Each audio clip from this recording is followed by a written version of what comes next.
छत्रपती संभाजीनगरमध्ये 4 श्रमसंहितांच्या विरोधामध्ये कामगार संघटनांनी हल्लाबोल आंदोलन छेडलं आहे। केंद्रीय आणि स्वतंत्र क्षेत्रीय संघटनांच्या मंचाने सार्वजनिक संप पुकारला असून क्रांती चौकात जोरदार निदर्शने सुरू करण्यात आली। तिथला आढावा घेतला आमचे प्रतिनिधी सचिन बडे यांनी। छत्रपती संभाजीनगरमध्ये कर्मचाऱ्यांनी संप पुकारलेला आहे। मोठ्या संख्येमध्ये कर्मचारी केंद्र सरकारच्या विरोधामध्ये एकत्रित सहभागी झालेले आहेत। काम बंद करून या ठिकाणी हल्लाबोल आंदोलन सुरू केलेलं आहे। आपण जर माझ्या मागे पाहिलं तर तुम्हाला या ठिकाणी कर्मचाऱ्यांची संख्या दिसत असेल। मोठ्या संख्येमध्ये कर्मचारी या ठिकाणी सहभागी झालेले आहेत आणि त्यांनी या ठिकाणी हल्लाबोल आंदोलन सुरू केलेलं आहे।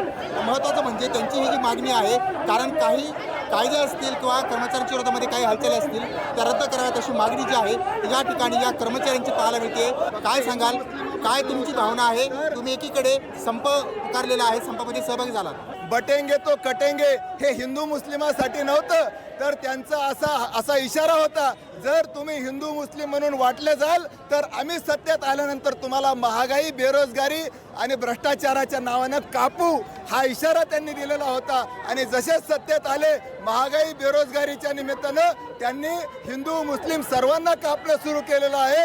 आणि त्यामुळं आज 9 जुलैच्या दिवशी आम्ही सर्व केंद्रीय कामगार संघटना, सर्व बँकेच्या, LICच्या आणि सर्व रेल्वेच्या आणि सर्व कामगार संघटना एकत्र येऊन आम्ही केंद्र सरकारला असा इशारा देत आहोत, ना हम बटेंगे ना तुम्हारे महंगाई बेरोजगारी से कटेंगे, हम एक होकर तुमको हटाएंगे, हा संदेश आम्ही देत आहोत। देशभरातील संपूर्ण कामगार आमचा आज 1 दिवसाच्या संपामध्ये सामील झालेला आहे आणि तो रस्त्यावर उतरलेला आहे। सरकारने जर यापुढे असंच जर कधी करत राहिलं सरकार, तर संपूर्ण जनता ही रस्त्यावर उतरून सरकारचा तीव्र निषेध करेल। केंद्र सरकारच्या विरोधामध्ये त्यांचा तीव्र संताप जो आहे तो या ठिकाणी संपाच्या माध्यमातून पाहायला मिळतोय।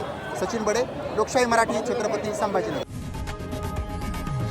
लोकशाही मराठी, ऐका, पहा, जागरूक रहा।